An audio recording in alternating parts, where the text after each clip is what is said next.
And that emphasis is something that relates to the process of science, something that many of us would know as the scientific method. And there are many schematics or many ways of explaining the scientific method. This is a schematic that I like. There is a version of this schematic that is interactive.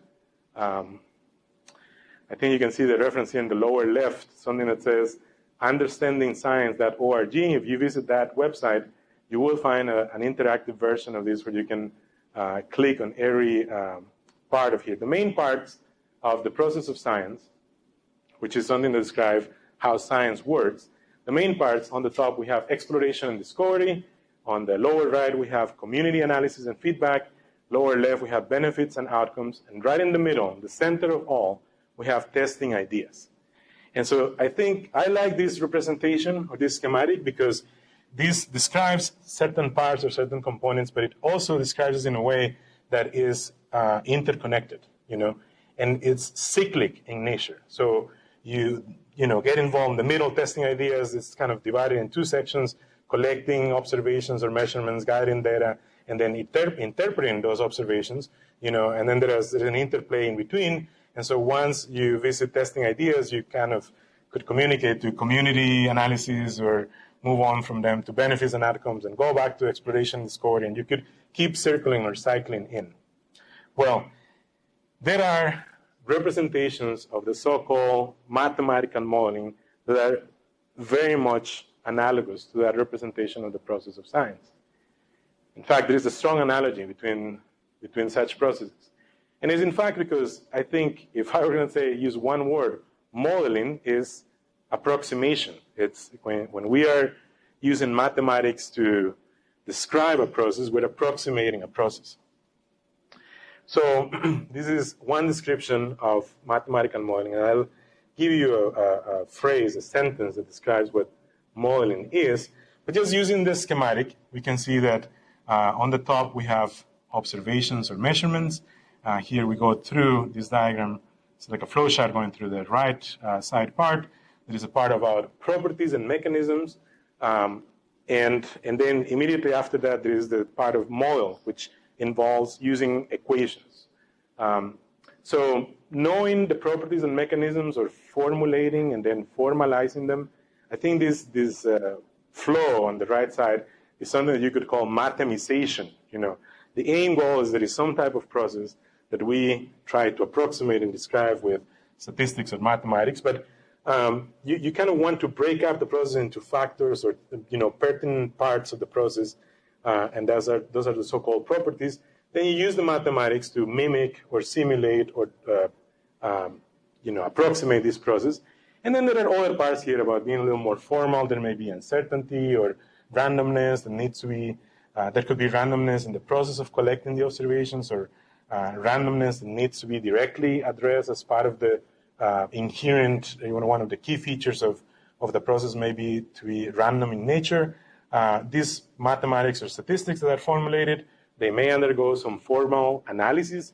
And then the interesting part is kind of moving up on the left side about interpreting and comparing your framework with the real system, and then the update of updating the understanding of properties and mechanisms. So this means that, like the process of science, this is not some kind of linear sequence of steps that you visit one step each step once, and then you never revisit the other steps. No, this is also cyclic in nature. You could revisit this and iterate a number of times.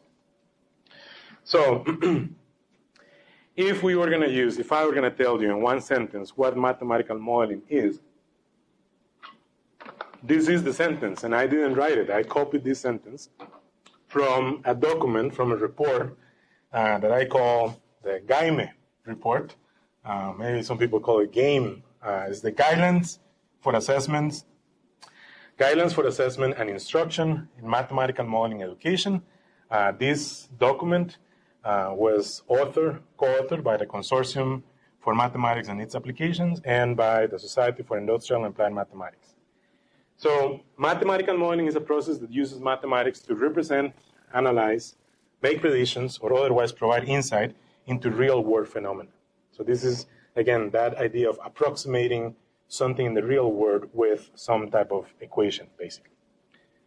And part of the approach that this report outlines, and there are two other reports that SIAM also published prior to the Guymer report, part of what is conveyed here is that the curriculum at all levels, from pre-kindergarten, kindergarten, first through 8th grade, and later 9th grade to 12th grade, at all levels basically approaches every time an individual is learning mathematics, that learning should be injected with a modeling approach, or should be enhanced with something that describes something in the real world. So an illustration of that approach is given here, where the skill that students are learning could be the operation addition, and in very simple terms, with any context of any application, could be, compute the sum between these two numbers. Well, you could add the so-called labels and then give some context for this addition. Students would be basically developing or improving the same skill, but it could be rephrased on some type of word problem like this one, where there are Jim and Susie, and each of them has a number of pretzels, and you're asking the student to figure out how many pretzels they have between the two of them.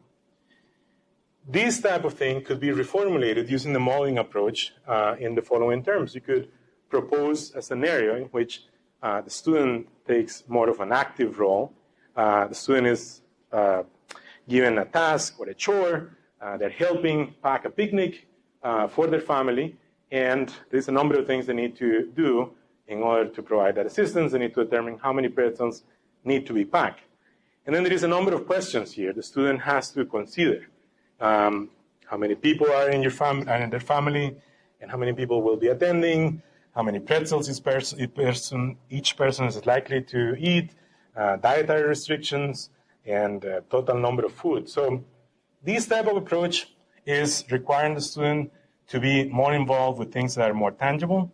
And some of these questions are in the spirit of developing an intuition or developing some training, and what eventually would be similar to formulating assumptions, which are a very important part of formulating a model and describing some real-world scenario. Another illustration at a higher level of grades 9 through 12. This is an illustration out of the Guymer report. It's something that has to do with linear equations. You could have a problem that has no application, that simply requires students to graph a line with specific slope, specific vertical intercept, and then to derive an equation. Then the modeling approach for this type of context would be something in which the students are given a hypothetical in which they're trying to help one of their friends, their best friend, in fact. And the scenario is that their best friend has found two types of jobs. And one job, they will get paid an hourly rate above the minimum wage. And another job, they get paid half of the minimum wage plus a commission of a certain amount for each item that the friend sells. And so the idea here is, can you help your friend make a decision? Can you formulate an equation? Can you formulate a graph that would then inform your friend in a better way, which of these would be a better job, I think, in the sense of making more income. So again, the idea with these curricular changes is that at every step of the education system, students are introduced or are motivated into an approach that basically very much resembles this type of schematics. Ultimately, this is moving from K through 12 into undergraduate level, into graduate level and stuff.